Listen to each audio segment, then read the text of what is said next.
Hello hi welcome to Sonu vlogs. Weather చాలా చల్లగా ఉంటుంది కదండి.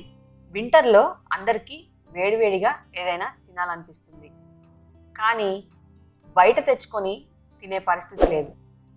అందుకే ఈరోజు నేను మీకు ఒక మంచి స్నాక్ చూపించేస్తున్నాను. అదే ఎగ్ బజ్జీ. ఎగ్ బజ్జీకి కావాల్సిన పదార్థాలు: ఎగ్స్, శనగపిండి, వాము, సాల్ట్, కారం, పసుపు, వంట సోడా, ఉల్లిపాయ ముక్కలు, వేరుశనగపప్పు, నిమ్మకాయ, కొత్తిమీర, అలానే ఆయిల్. ముందుగా కొన్ని ఎగ్స్ తీసుకొని బాయిల్ చేసుకొని పెట్టుకోవాలి. బాయిల్ అయిన తర్వాత స్టవ్ ఆఫ్ చేసుకొని అవి చల్లనివ్వాలి. అవి చల్లగా అయ్యేలోగా శనగపిండిని తీసుకొని ఇలా జల్లెడ పట్టుకోవాలి. పిండిని ఇలా జల్లించుకుంటే బజ్జీలు బాగా వస్తాయి. ఈ జల్లించుకున్న పిండినంతా ఒక బౌల్లోకి తీసుకొని అందులో సాల్ట్, వాము, కారం, అలానే వంట సోడా వేసుకొని కలుపుకోవాలి. ఇవన్నీ శనగపిండిలో బాగా కలిసేలా కలుపుకోవాలి. ఇప్పుడు అందులో కొద్ది కొద్దిగా వాటర్ వేసుకొని కలుపుకోవాలి.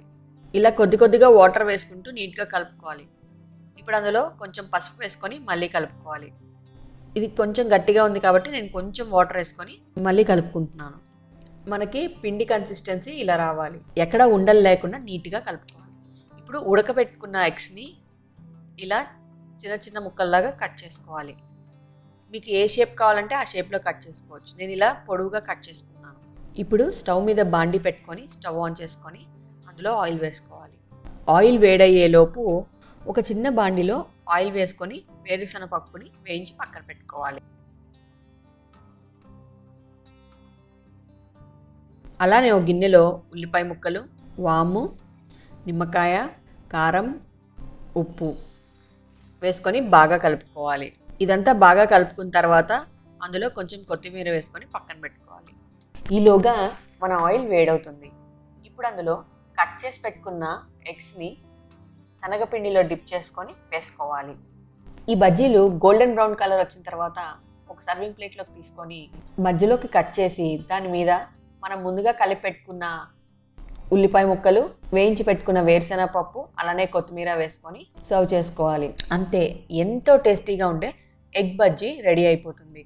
రొటీన్గా మిర్చి బజ్జీ కాకుండా ఇలా ఎగ్ బజ్జీ ట్రై చేయండి. మీ అందరికీ తప్పకుండా టేస్ట్ నచ్చుతుంది. ఈ వీడియో కనుక మీకు నచ్చినట్లయితే లైక్ చేయండి, షేర్ చేయండి, సబ్స్క్రైబ్ చేసుకోండి. అలాగే పక్కన ఉన్న బెల్ ఐకాన్ని టంగ్ మన కొట్టేయండి. నా నోటిఫికేషన్స్ అని మీ వరకు వచ్చేస్తాయి. మరొక మంచి వీడియోలో మళ్ళీ కలుద్దాం. Thanks for watching.